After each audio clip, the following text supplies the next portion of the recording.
Hey, it's Odette Peak at odettepeak.com. And I want to share with you a very common problem that a lot of people have, especially entrepreneurs. And it's called having a crisis of faith moment. And it's exactly as it sounds, that you have a crisis of the faith. Faith meaning that you are afraid of the unknown, that your world is not going to be unfolding the way that you want it to. You don't trust the universe, you don't trust your action, and you go into this place of, shit, what I'm doing is not going to work. And I just had my own little crisis of faith, and I just want to share it with you because if I had a crisis of faith, I'm sure that maybe many of you can relate to it. So back in July, I spoke at TEDx, and I was very excited. It was on my bucket list. And it took, from start to finish, it was a 6-week process, which is not a lot of time to write a talk, tweak it and tweak it and tweak it and practice it. And then to be able to walk out on stage confidently and go, I really know my talk. So in this easing, you'll be able to take a look at my TEDx talk. And what I want to point out is about, I'll say 60 seconds before I went out on stage, they mic'd me up and I had this absolute sheer terror panic moment. And I went to I said to the coordinator, I said, I can't do this. I'm not going out there. And she looked at me and she goes, yes, you can. And I was adamant to be right. And I said, no, I can't. I am not fucking going out there.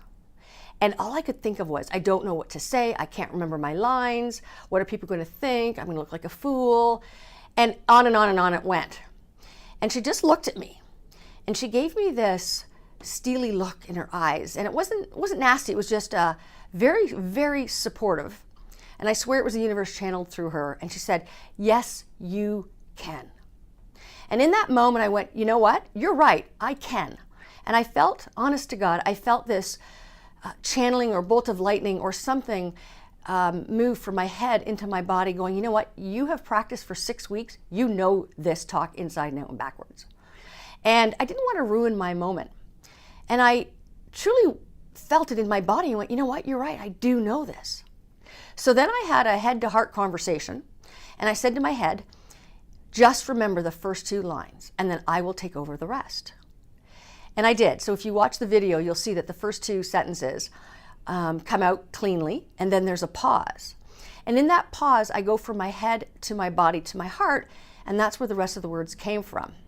Now, I'm not like super duper woo woo, and I used to think that this was all just a bunch of bullshit. But having that experience really, locked in my body that when you truly do know something, often our head gets in the way and tricks us, or our subconscious, and says, no, you can't do that because you're going to look like a fool or whatever. And your body has the actual answer. So I went out on stage, I did my thing, and I was super, super pumped that I did it. And here's where the crisis of faith is coming to me now. I haven't done a whole lot of speaking since that July event, and I've done a few here and there. And I did one a couple of weeks ago, and I feel that I totally bombed it because I was so scared, thinking that I was going to have the exact same experience that I had at the TEDx, which was a total blank out. And since July, I have been manifesting this fear of, I can't speak anymore. I can't go out on stage. What are people going to think? What if I forget my lines? What if I don't know what to say after the second sentence?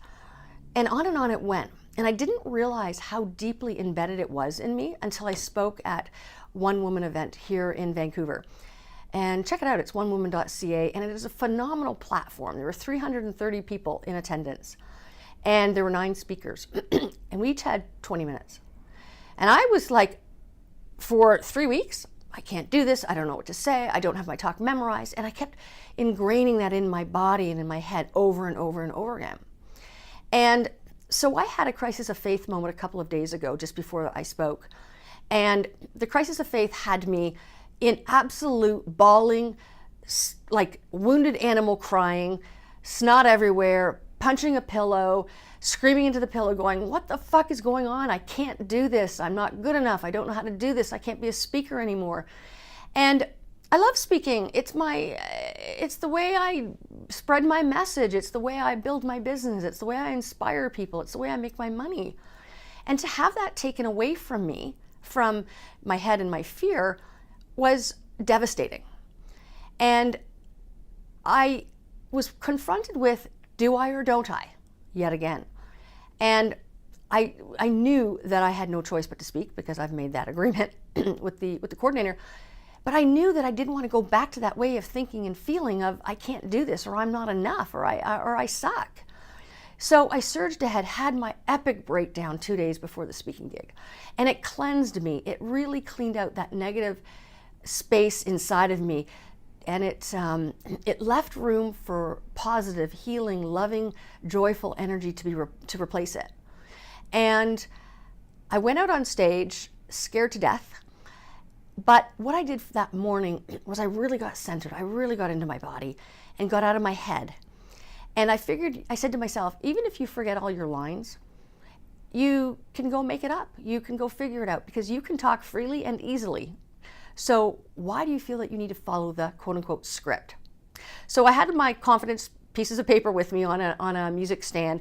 I didn't really look at them. I glanced at them a couple of times, which made me even more nervous. And then I just thought, you know what, screw it. This is do or die. People were inspired by my talk and motivated by my talk. Afterwards, they said to me, wow, I can't believe that you experienced those things in your life. And I just want to learn more from you. And there was a part of me going, I don't really believe it, because to me, it just seems like something that I do. It's not something that's ego-based, shall we, if that makes any sense. And I was so excited for myself and for the people that I stood my ground. I showed up 100% for them, for the 330 people that were in that audience. It was my job, my duty to spread my message and my mission to them and to inspire them and to get over my own bullshit. Because if I did not get over my own bullshit, I wouldn't have shown up 100%, and they wouldn't have received the inspiration and the motivation that they need. And it showed me that we can have a crisis of faith, but we need to clean out that energy space to make room for healing, love, joy, gratitude, and real faith that we are exactly where we are in life. We're meant to be here. The journey is the journey that we're meant to be on. And it's up to us to make a choice. Do I or don't I? So I'm going to leave you with that question for yourself. Take a look at what it is that you are confronting in your life right now, whether it's speaking on stage or building a business or starting a business or getting out of the job or in or out of a relationship. The question to you is, do I or don't I? And I really do hope that whatever decision you make, you own it, you honor it, and then you move away from the crisis, from the fear, and step into faith, joy, love, and gratitude. Thanks.